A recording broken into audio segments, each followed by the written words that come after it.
तो बड़ी खबर का रुख करते हैं। चंडीगढ़ से बड़ी खबर सामने आ रही है, जहां पर बताते चले कि सीएम मनोहर लाल आज जनता को संबोधित करेंगे। शाम 5 बजे सीएम की विशेष चर्चा होगी। इस कार्यक्रम के माध्यम से सीएम संबोधित करते हुए राशन कार्ड सेवाओं पर संवाद करेंगे और साथ ही साथ राशन कार्ड होल्डर्स से चर्चा भी करेंगे। तो बड़ी और अहम जानकारी यहां पर आज शाम 5 बजे सीएम मनोहर लाल जनता को संबोधित करेंगे। सीएम की विशेष चर्चा कार्यक्रम, इस कार्यक्रम के माध्यम से सीएम राशन कार्ड सेवाओं पर संवाद करेंगे और साथ ही साथ राशन कार्ड होल्डर्स से चर्चा भी करेंगे।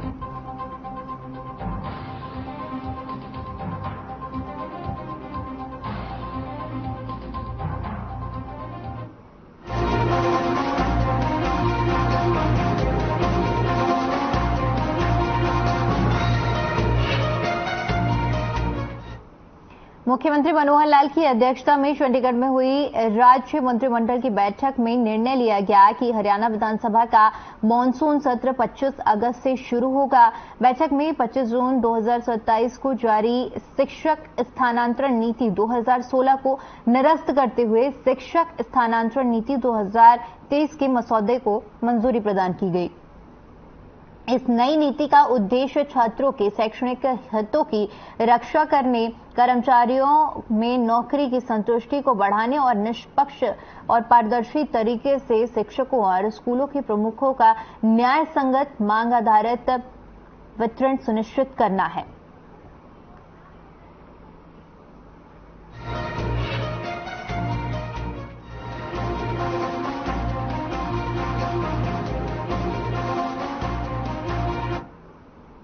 खबर चंडीगढ़ से है, जहां पर नूंह जिले में उपजे हालात पर उप मुख्यमंत्री दुष्यंत चौटाला का बयान सामने आया है। जहां पर हुई घटना को लेकर वहां के सीसीटीवी फुटेज की जांच की जा रही है।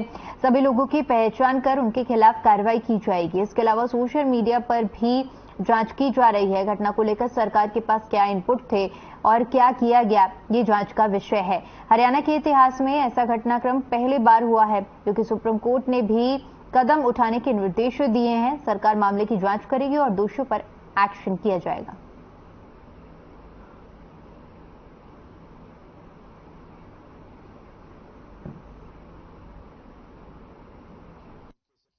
के दिन स्थिति नियंत्रण में है। आज के दिन जहां जहां इंसिडेंट्स हुए थे उनकी वीडियोस को खंगालकर जो जो लोग इन्वॉल्व थे उनके खिलाफ सख्त से सख्त कार्रवाई हम कर भी रहे हैं। इसको बैक ट्रैक कर कर भी सोशल मीडिया और कोई हमारे पास इनपुट्स टेक्स्ट मैसेजेस के और के जो आए हैं उनको भी मॉनिटर कर कर जो जो लोग इन्वॉल्व रहे हैं उनको भी हम ट्रेस आउट कर कर उनको भी कार्रवाई के अंदर लेंगे। और इनपुट्स क्या थे, क्या हुआ, that is part of investigation. मुझे लगता है एडीजी लॉ एंड ऑर्डर ने बड़े अच्छी तरीके से आपको ब्रीफ भी किया है और उसी हिसाब से जो कार्रवाई चल रही है वो चल रही है। एसपी न्यू जो छुट्टी पे थे उनकी जगह एसपी भिवानी को चार्ज टेम्परेरी दिया था, अब उसको परमानेंट भी दे दिया गया है।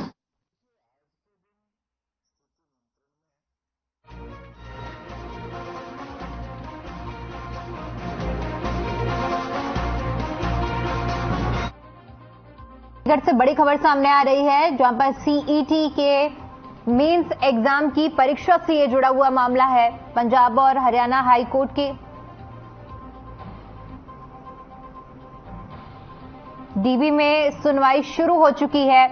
हाईकोर्ट के सिंगल बेंच के फैसले को डबल बेंच में चुनौती दी गई है। सिंगल बेंच ने शुक्रवार को मेंस एग्जाम पर स्टे लगाया था, जिसके बाद आज सुनवाई की जा रही है। बड़ी जानकारी, सीईटी के मेंस एग्जाम से जुड़ा हुआ ये पूरा मामला पंजाब और हरियाणा हाईकोर्ट के जीबी में सुनवाई हो रही है। इस पूरे मामले को लेकर बताते चले कि हाईकोर्ट के सिंगल बेंच के फैसले को डबल बेंच में चुनौती दी गई है। सिंगल बेंच ने शुक्रवार को मेंस एग्जाम पर स्टे लगाया था, जिसके बाद एक बार फिर से डबल बेंच की आज सुनवाई हो रही है।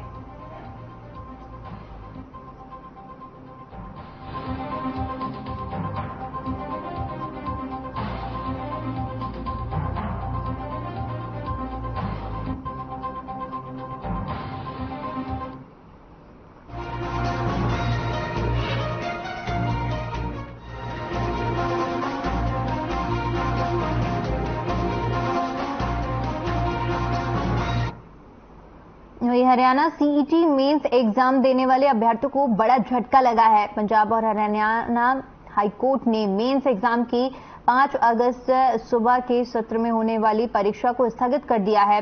कैटेगरी 56 की परीक्षा होनी थी, जिसे अगले आदेश तक स्थगित कर दिया गया है। कर्मचारी चयन आयोग ने नोटिस जारी कर यह सूचना दी है। हाईकोर्ट की सिंगल बेंच ने सीईटी के मेंस पर स्टे लगाया है।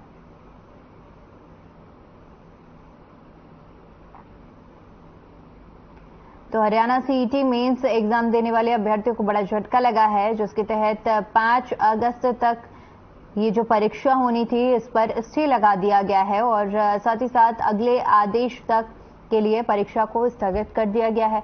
हालांकि अब इस मामले में डबल बेंच सुनवाई कर रहा है।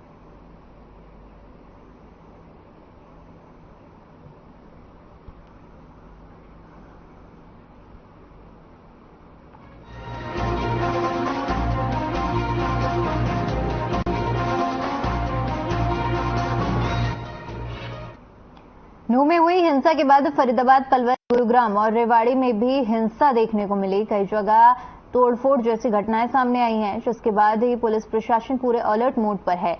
कानून व्यवस्था कायम रखने वाले लोगों में भय का माहौल न बने, इसको लेकर जिला पुलिस प्रशासन की तरफ से फ्लैग मार्च निकाला गया। फ्लैग मार्च राव अभय सिंह चौक से लेकर शहर के मुख्य चौराहों से होते हुए दारूहेड़ा चुंगी चौक पर समाप्त हुआ। फ्लैग मार्च में डीएसपी ने थाना प्रभारियों के साथ मोर्चा संभाला। डीएसपी पवन कुमार का कहना है कि शहर में लॉ एंड ऑर्डर की स्थिति बरकरार रहे और जनता में भय का माहौल न बने, इसको लेकर यह फ्लैग मार्च निकाला गया।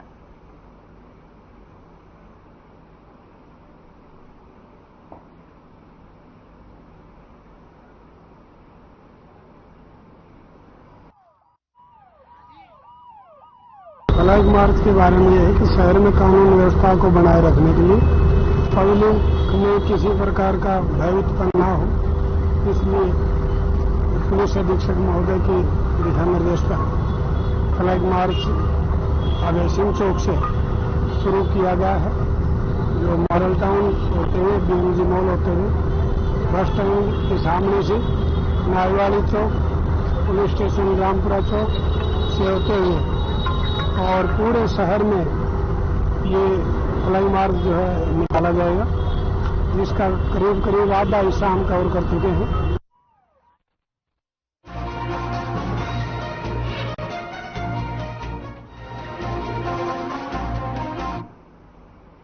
नूह में भड़की हिंसा पर शासन से लेकर प्रशासन तक सभी की निगाहें टिकी हुई हैं। सरकार इस ओर पैनी नजर बनाए हुए है। हरियाणा के गृह मंत्री अनिल विज ने बताया कि नूह में पुलिस लगातार तैनात है और अब तक 102 एफआईआर दर्ज की जा चुकी हैं। 202 लोगों को गिरफ्तार किया जा चुका है। 80 लोगों को हिरासत में लिया गया है। विज ने कहा कि निर्दोष को सजा न मिले और दोषी न छूटे, इस सिद्धांत के साथ पुलिस कार्य कर रही है, इसलिए पुख्ता सबूत इकट्ठे कर इस पर कार्रवाई की जानी है। एक भी दोषी को नहीं छोड़ा जाएगा। इसके साथ ही विज ने पत्रकारों के सवालों के जवाब देते हुए बताया कि जिन लोगों को पकड़ा गया है उनके खिलाफ कानून के तहत उनसे सारी पूछताछ की जा रही है।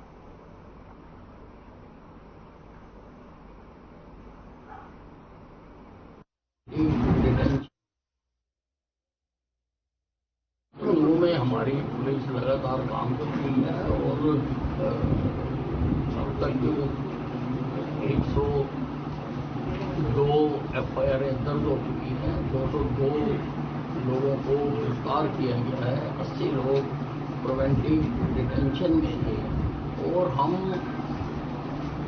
एक भी निर्दोष को सजा ना मिले और दोषी एक भी ना छूटे, इस सिद्धांत में हमारी पुलिस काम करती है। इसलिए पुख्ता सबूत इकट्ठे करके ही ये कार्रवाई की जा रही है।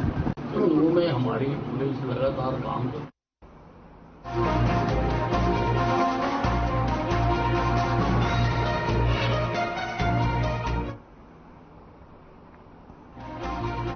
हरियाणा के नूह जिले में उपजे हालातों के बाद भिवानी पुलिस प्रशासन भी पूरे तरीके से अलर्ट मोड पर है, ताकि सांप्रदायिक हालात न बिगड़े और आपसी भाईचारा कायम रहे।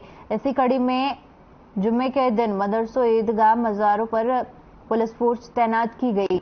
मुस्लिम समुदाय के प्रधानों ने भी धारा 144 की अनुपालना करते हुए समुदाय के लोगों से घरों में ही नमाज करने की अपील की। वहीं सुरक्षा में कोई चूक ना हो, इसके लिए प्रशासन भी पुलिस फोर्स के अलावा ड्रोन कैमरे के जरिए निगाहें बनाए हुए रखा गया।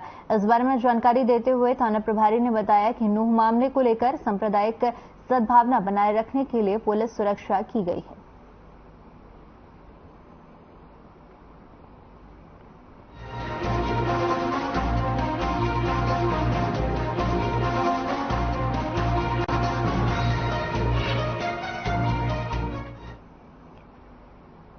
कुरुक्षेत्र जिला पुलिस की ओर से शहर में फ्लैग मार्च किया गया। जानकारी देते हुए उप पुलिस अधीक्षक मुख्यालय सुभाष चंद्र ने बताया कि कुरुक्षेत्र में शांति और सौहार्द बनाए रखने को लेकर सभी डीएसपी, एसएचओ, चौकी इंचार्ज ने अपने अपने एरिया में मौजूद व्यक्तियों के साथ थाना स्तर पर पीस कमेटी की बैठक की। शांति समिति की मीटिंग में सभी से भाईचारे के साथ रहने की अपील की। जो भी शरारती तत्व कानून, शांति व्यवस्था और समाज का माहौल खराब करने की कोशिश करें, उसकी सूचना बिना किसी डर भय के पुलिस को दें।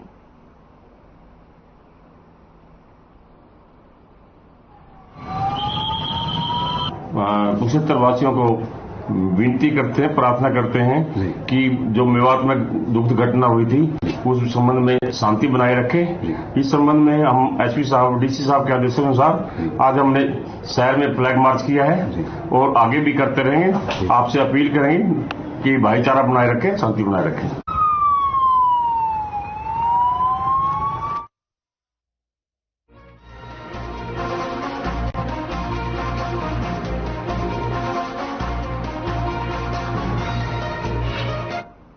कुरुक्षेत्र पुलिस ने बाइक चोरी करने वाले आरोपी को गिरफ्तार किया है। अपराध अन्वेषण शाखा 1 कुरुक्षेत्र की टीम ने बाइक चोरी करने के आरोप में दीपक उर्फ दीपू को गिरफ्तार किया है। वहीं जानकारी देते हुए प्रभारी अपराध अन्वेषण शाखा 1 निरीक्षक मलकीत सिंह ने बताया कि अपराध अन्वेषण शाखा 1 की टीम ने बाइक चोरी करने के आरोपी दीपक उर्फ दीपू को गिरफ्तार किया है। आरोपी के कब्जे से अलग अलग मामलों में चोरी की गई 4 बाइकें बरामद की गई हैं। आरोपी को अदालत में पेश कर अदालत के आदेशों से सभागार भेजा गया।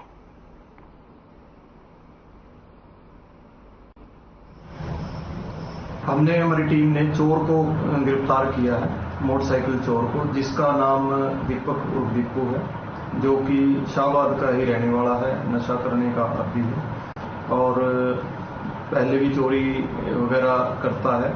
और जो अब उसमें टीमें गठित करके एसपी साहब के मार्ग निर्देशन में PSI Jasbir, sub inspector Saranjit, head constable Pawan, Bhajan, Sandeep और प्रवीण की टीम ने मुखबिरी के आधार पर इंफॉर्मेशन प्राप्त करके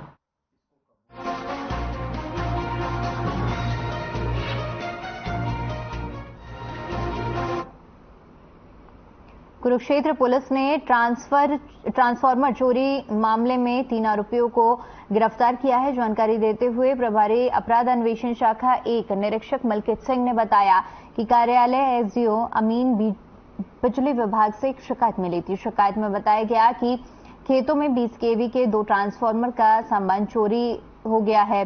जिस शिकायत पर थाना केयूके में मामला दर्ज कर जांच शुरू की गई, जिसके बाद मामले की जांच अपराध अन्वेषण शाखा द्वारा की गई।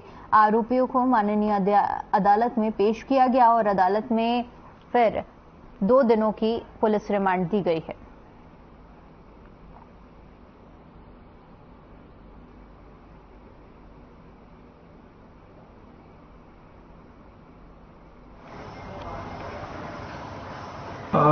जैसा कि आपको पता है कि एरिया में छुटपुट जो ट्रांसफार्मर चोरी घटनाएं बढ़ रही थी, जिस पे एसपी साहब ने सख्त आदेश देते हुए, मार्गदर्शन करते हुए और हमें इसके छानबीन करके इनकी चोरियों को ट्रेस करने के लिए आदेश दिए गए।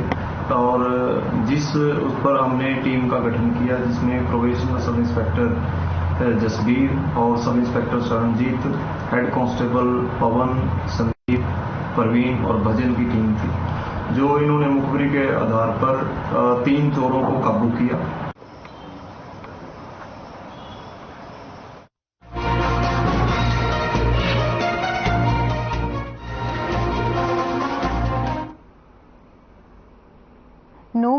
हिंसा के बाद उपद्रवियों ने पानीपत की नूरवाला के धमीजा कॉलोनी में भी जमकर उत्पात मचाया।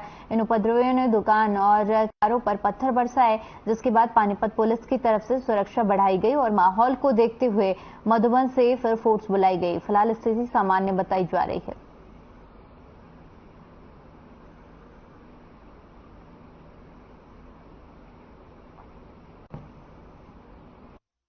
तो हमारी पुलिस की पार्टी सारी गश्त में ही थी रात को। वो तुरंत वहां पे पहुंची थी। वहां देखने में पाया कि एक चिकन कॉर्नर की दुकान थी जिसपे कुछ शरारती तत्वों ने पत्थर फेंके।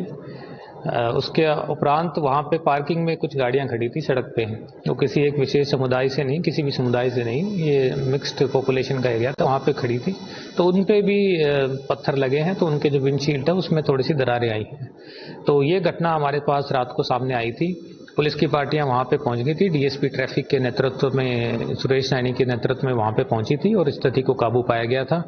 और रात को हमने पूरे टाइम ये गश्त रही है और ऐसी कोई चीज हमारे पानीपत में सामने नहीं आई है। पूर्ण तरह शांति और सौहार्द का माहौल अभी तक रहा है।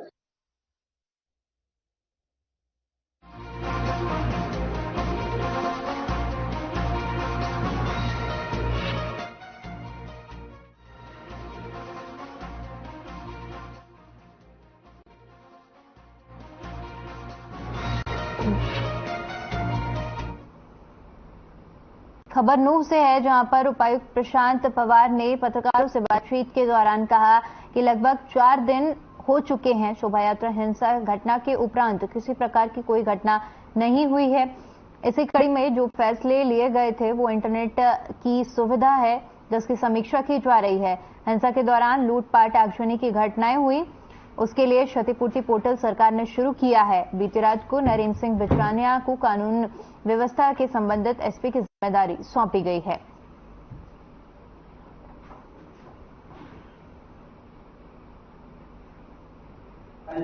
देखिए, जिले में इसमें पूरा असेसमेंट किया जा रहा है कि कहाँ कुछ भी, कहीं भी कोई भी बिल्डिंग शरारत के लिए यूज हुई है या कहीं से भी अतिक्रमण करके उसका जिस सेटअप का मिसयूज किया गया है, वायलेंस में किया जा रहा है, उसको नियमानुसार उसके खिलाफ कार्रवाई की जा रही है। बिल्कुल, जो भी देखिए, जो भी इसमें देखा जा रहा है कि इलीगल एनक्रोचर्स हैं, वहां से कुछ इनपुट्स ये मिले हैं कि भाई जो लोग आते हैं मिसक्रेंट्स उस साइड से आए हैं और उसको एनोनिमिटी के लिए यूज किया है, तो उन लोगों को भी वहां से हटा के हम लोगों ने हटाने का काम किया है। मास्टरमाइंड वाला सेटअप नहीं है कि इसके अंदर कोई आदमी, एक आदमी होके इसको कोऑर्डिनेट कर रहा था। मल्टीपल ग्रुप्स थे जो आपस के अंदर स्मॉल स्केल ग्रुप पे इकट्ठा होके, ग्रुप्स के माध्यम से, सोशल मीडिया के माध्यम से इकट्ठा होके और उन लोगों ने यहाँ पे किया है। तो हम उन सब लोगों को भी आइडेंटिफाई करके अरेस्ट हो रहे हैं। कुछ लोग उसमें अरेस्ट भी किए गए हैं। यहाँ पे लगभग 4 दिन जो है गुजर चुके हैं घटना के उपरांत, जिसमें कि कोई अनटूवर्ड इंसिडेंट नहीं हुआ है, कोई जो है व्यक्ति घायल नहीं हुआ है, किसी प्रकार की ऐसी घटना नहीं घटी है। इसी कड़ी में चलते हुए जिस प्रकार से हमने जो स्ट्रिंजेंट मेजर्स लिए हुए हैं, जिस प्रकार से इंटरनेट की जो सुविधाएं हैं वो बंद की हुई है, कर्फ्यू लगाया हुआ है, तो उसकी समीक्षा जो है रेगुलर तरीके से की जा रही है और इंटेलिजेंस रिपोर्ट और पुलिस के इनपुट्स के हिसाब से उसमें जल्दी कॉल लिया जाएगा अगर उसमें कोई हमें रियायतें देनी है। जो इस घटना में जो डैमेजेस हुए हैं, चाहे मकान, दुकान, कोई भी है, अनइंश्योर्ड जो भी है, उसके लिए सरकार ने घोषणा कर दी है क्षतिपूर्ति पोर्टल के माध्यम से जो है।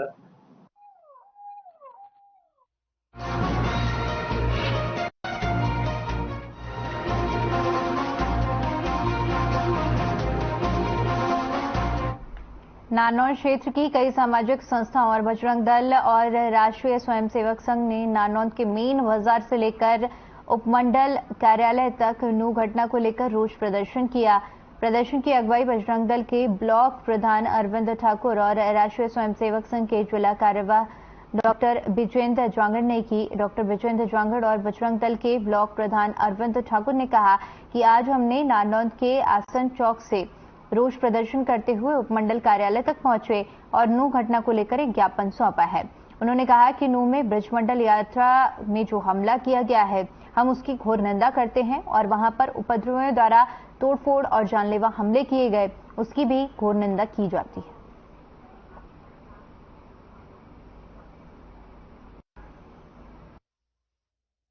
31 जुलाई को जो मेवात के अंदर जिहादी तत्वों द्वारा एक धार्मिक यात्रा पर आक्रमण किया गया, वहां पर हमले किए गए, उसके विरोध में आज ये रोष प्रदर्शन किया गया है, जिसमें नारनौंद से सभी सामाजिक और धार्मिक संगठन साथ मिल करके उसके विरोध में रोष मार्च किया और सरकार से अपील की है कि जो ये आतंकी तत्व हैं, जो ये आतंकी जिहादी लोग हैं, इनके खिलाफ कड़ी से कड़ी कार्रवाई हो, इनकी नॉन अवेलेबल वारंट इनके इश्यू हो, राजद्रोह का केस इनके ऊपर लगे, इनके जो जितना नुकसान समाज को हुआ है, जितना सरकार को नुकसान है, उसकी भरपाई इन्हीं जिहादी तत्वों से की जाए। जय श्री राम।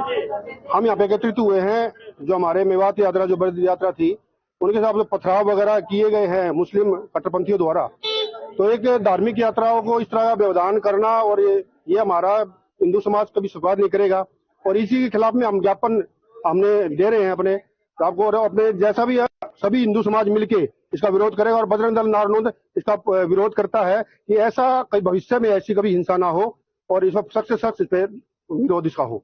नारनौंद उपमंडल में आरएसएस द्वारा और अन्य हिंदू संगठनों द्वारा एक ज्ञापन दिया गया जो 31 जुलाई 2023 को नूह में ब्रजमंडल यात्रा के दौरान हमले और उपद्रव के संबंध में था। यह ज्ञापन प्राप्त कर लिया गया है और यह ज्ञापन शीघ्र ही उच्च अधिकारियों को पहुंचा दिया जाएगा।